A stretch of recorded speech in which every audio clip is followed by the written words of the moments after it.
This is the Hypothetically Sound podcast, hosted by Alec, Randy, and Xavier, where we take a hypothetical look at the world around us, exploring the what-ifs, maybes, and how comes. Join in on the unfiltered, raw, and real conversations as we explore the world around us. Welcome back to Hypothetically Sound. Glad you guys are tuning in with us today. Hope everything in your life is going well. Clearly, we have been gone for a little bit, but we are back with another episode in our Cryptid series. How are you doing, Alec? I'm doing pretty good, dog. Hey, Rand, I have a question. Okay. Okay, so listen. I've been thinking about this actually for a little bit now. So you know how chickens are related to dinosaurs, right? Yeah. Yes. Right? They're like descendants or some shit. Yeah.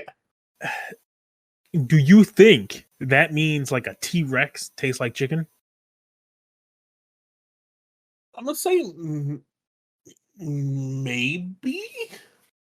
Because everything tastes like chicken, right? That's what everybody says. Oh, it tastes like chicken. Oh, it tastes like chicken. Is that because just chicken is bland? I think chicken just has a universal taste, you know? Yeah. Or is the Matrix failing and it doesn't know what chicken tastes like, and so everything tastes like chicken? See, that's weird. I'm quite literally asking if, like, the descendant of dinosaurs tastes the same as they did. No, I would guess not. I would guess, like, unless there was a giant chicken, because ostrich doesn't taste like chicken. How do you know? Have you had ostrich before? No, but I've seen people eat ostrich and they say it's very gamey. You're just gonna take the word of random people then? Yes.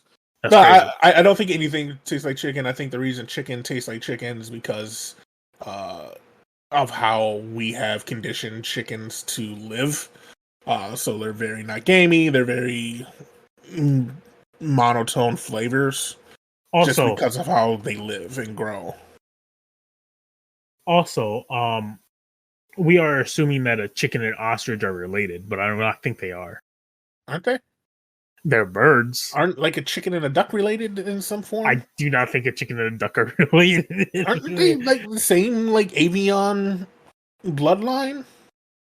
It just at some point a mama duck and a papa chicken fucked, and then now we have just straight ducks or straight chickens. I don't know what the fuck I'm talking about, dog. Luckily, Google is free, so I can just hit this up real quick. Parrots are close relatives to falcons. Oh, okay. Pigeons are more closely related to flamingos than they are crows, and ducks are related to chickens. I was right. Look at that. I'm always right, dog. But I see it one time and it sticks in my trapper. Okay, but ostriches are not like that, you know?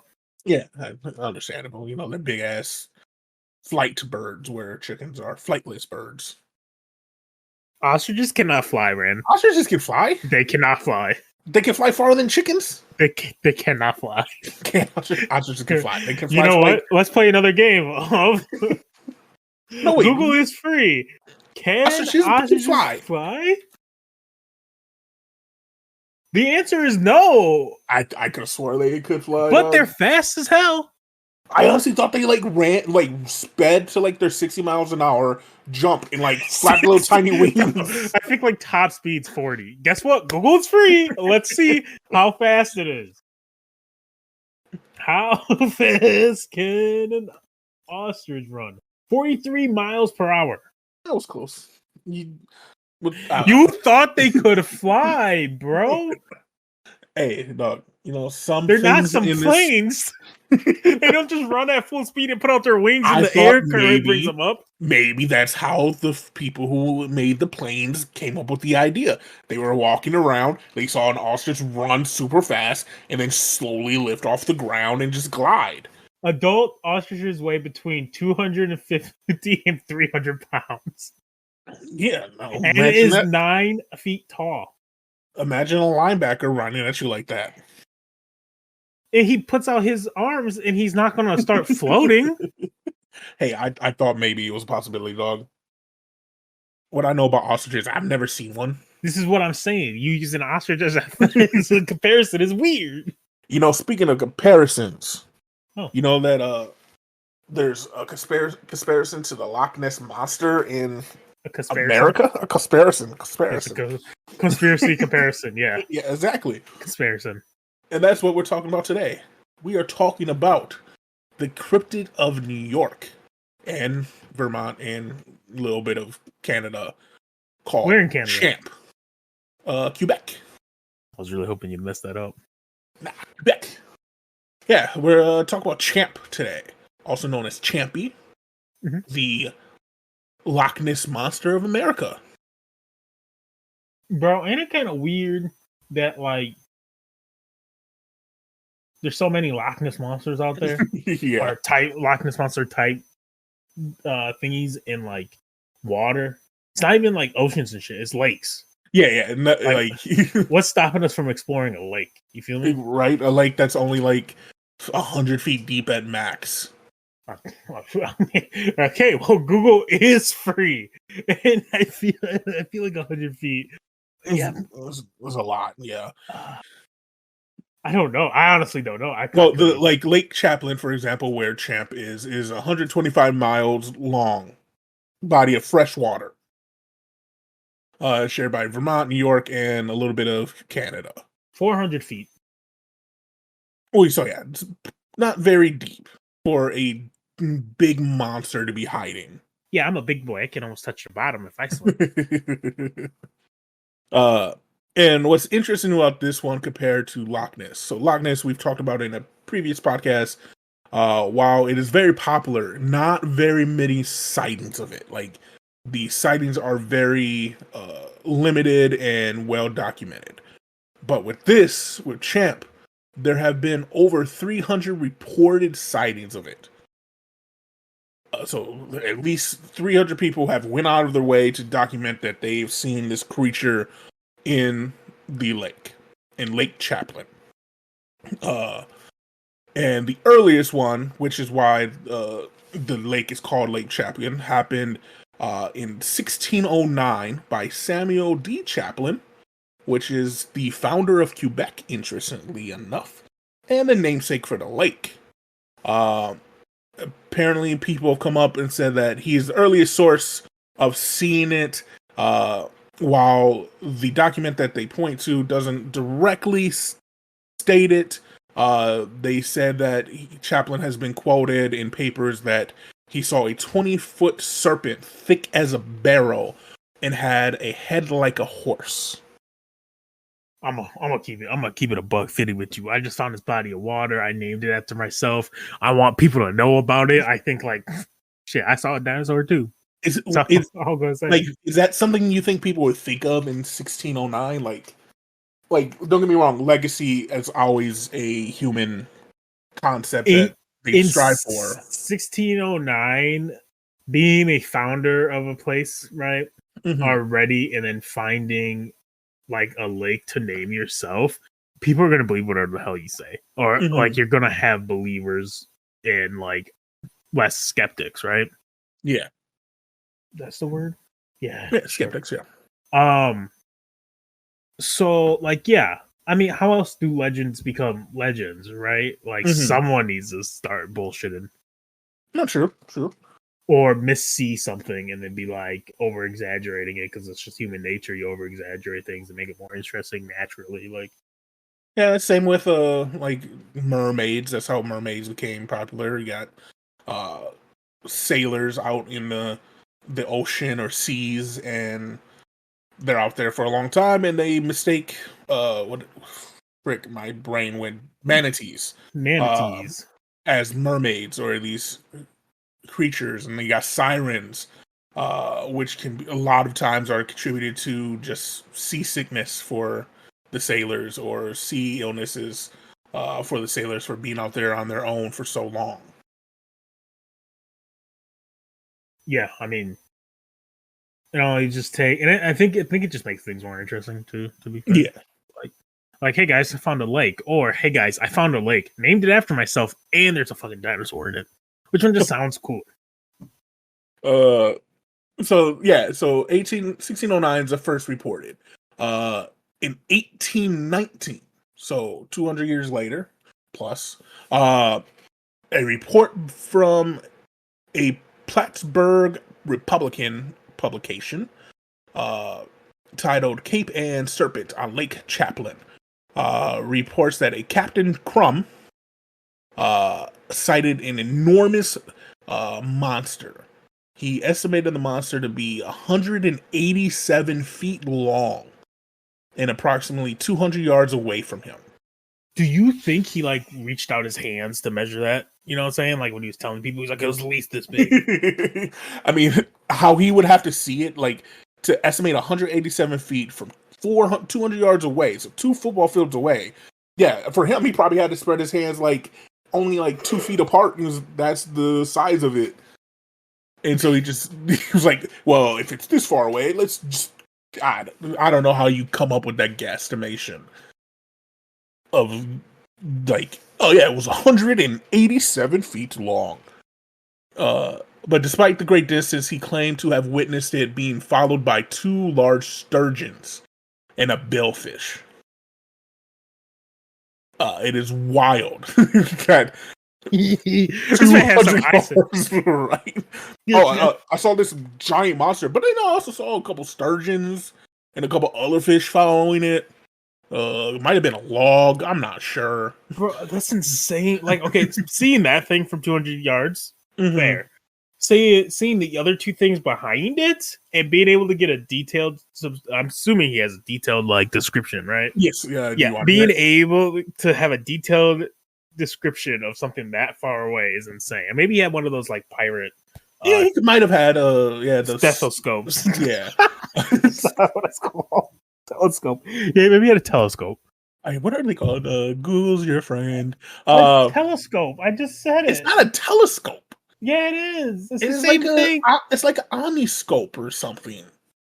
It is called a pirate telescope. No way, it's called a pirate telescope. Yeah, I just Googled what is a pirate telescope called. And it just said pirate spyglass, I guess you can call Spyglass, it. yeah, spyglass. That's what it's it is. a telescope. It's literally it is spyglass. What is, they call it a spyglass in art. Pause. I call it a spyglass in life. What is a pirate spyglass called? Telescope. The telescope. Often called bring 'em near. Like what do you want? It's a telescope. He had to have one because he said that it had 3 teeth and the eye colors of peeled onions. That's how you know this was from 1819. Who compares the colors to peeled onions? What a color is that? Is that just like a whitish? Yellow white? Yeah. Wait, red onion? Yellow onion? See, this man. He did say he also described the monster as having a belt of red around its neck and a white star on its forehead. This Sounds dude like a saw a Pokemon. Nazi. He saw a Nazi. Nazi dinosaur. That's crazy. Oh, that is wild. Like, how do you like come up with this stuff? That's wild. 1883 is the next sighting of this creature. A sheriff named Mooney claimed that he had seen a water serpent about 20 rods. That's it. Depending on what rod we're measuring, like if it's my rods, that's only like 60 inches.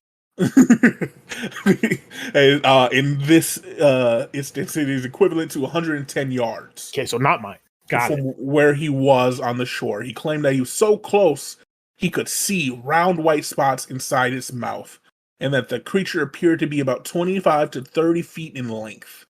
Mooney sighting led to many more alleged eyewitnesses coming around that time. Because if the sheriff sees it, you can't have a crazy sheriff, because then all the villains are going to come to your town and take advantage. So, you know, everybody in this in the city or town that it happened in ran over to the lake and was like, I see it too.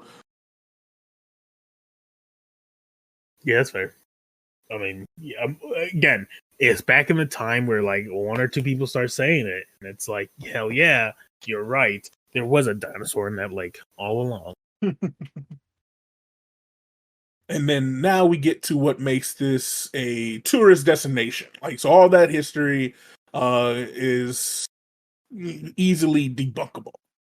But then in 1977, a woman on vacation with her family takes a picture. With her family? Fuck. With her family. Takes a picture. Takes a picture that shows the monster with its head out of the lake. Okay. This is the issue, though. The entire bay of the lake where the photograph reportedly was taken is no deeper than 14 feet. Okay, so maybe it wasn't that big. Maybe people have been saying it's bigger than it actually is.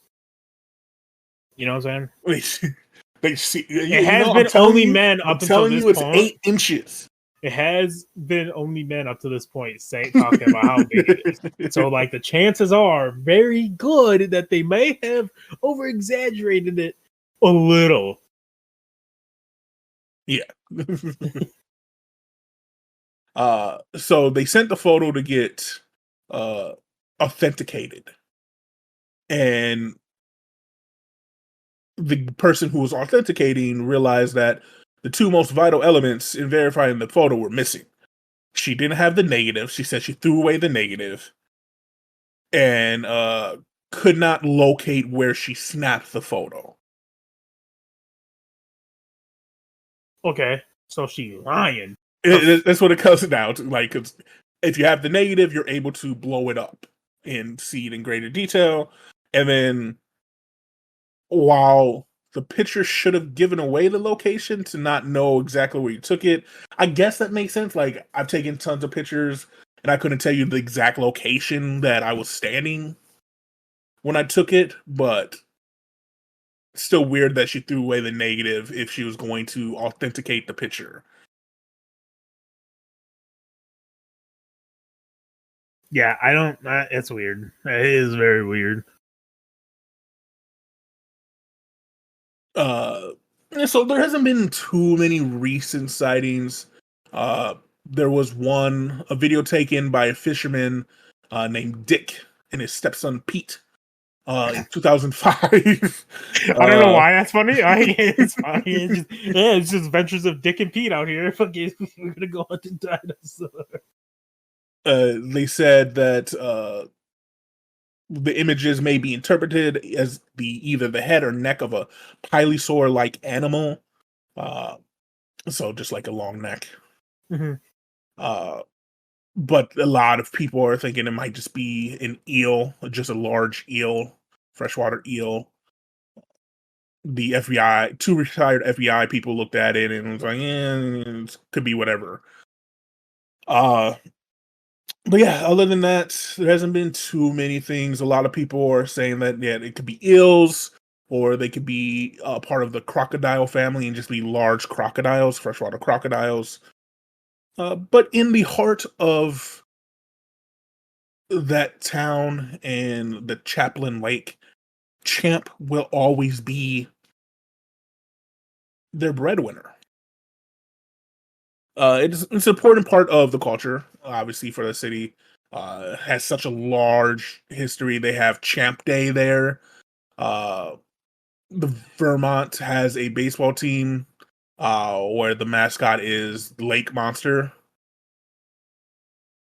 And so, yeah, they have definitely rallied around Champ as a folklore hero, cryptid for the town and a tourist destination. I mean, hell yeah, honestly. You gotta do what you gotta do. Became so popular, apparently, that just last year, a feature film, dramatic film, Lucy and the Lake Monster, was in the works about a young orphan girl and her grandfather looking for Champ. Oh, that's also kind of sick. Yeah, it could be interesting. Apparently, it was based off a best-selling child's novel and turned into a movie. Went into post-production in May, so just this past May, with plans to screen in theaters and stream on Netflix and other outlets if it obviously gets picked up. Oh yeah, that'd be kind of sick. I have to watch it just because. Yeah, it's super dope. Like, when was the last time you saw a Loch Ness Monster movie? Is there a Loch Ness Monster movie? Google's our best friend. Google is free. Google is free. Loch Ness Monster movie. It looks like there was one in 2009 called The Water Lord.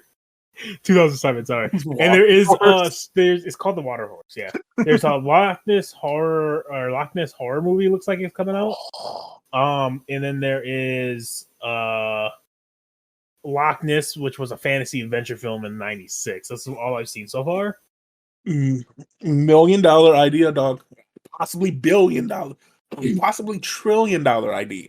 Okay. Anthology series. Yeah. Ooh, yeah. Where we go through each cryptid as a horror monster. Oh. I mean, most of them already are. Yeah, but ours will be connected. They're all connected by a mystical force. Yeah, mystical force. A giant spider in the sky. Yeah. Yeah, and they hunt all these people in like this weird realm. That's just Dead by Daylight, dog. Damn. But we use cryptids. They use villains. Okay, yeah, you're right. Well, thank you guys, everybody, for listening to this episode. I hope you guys enjoyed. We were going to be coming out with more cryptids on a regular basis now that we're back home. We're done traveling. It's winter, so we're settling in to put in work. Alec, do you know what time it is? No, what time is it? It is time for your shout out. All right, shout out to all the people who knew ostriches don't fly. This doesn't apply to Randy, apparently. Like, sucks to suck, nerd. But hey, you know, that's where we're at this point, I guess. He is almost 35, by the way. just gonna put that out there. Kind of crazy. I don't know what you're talking about, dog. I never said ostriches could fly. I just said they run really fast. And then jump in the air and glide. That's flying, right? Yeah. Sure. Again, thank you guys. Make sure to follow us on all of our sites. Hypothetically Sound on Podbean, on WordPress, on Twitter, on Facebook. We're everywhere. Give us a like. We post daily on most of our content. If you want to look at Alec's art, you can go on Tumblr. You can go on Instagram, Free Alec, or Alec of the West, or Alec, or I don't know what names you go by nowadays. Probably just the first one that I said. But until next time, you guys have a wonderful day. Deuces. Have a good time. Bye. Bye. Thank you for listening to Hypothetically Sound. We hope you enjoyed the episode. All episodes can be found at hypotheticallysound.podbean.com, as well as on Apple, Spotify, and Pandora. For full unedited video versions of the podcast, please visit us at youtube.com/hypotheticallysound.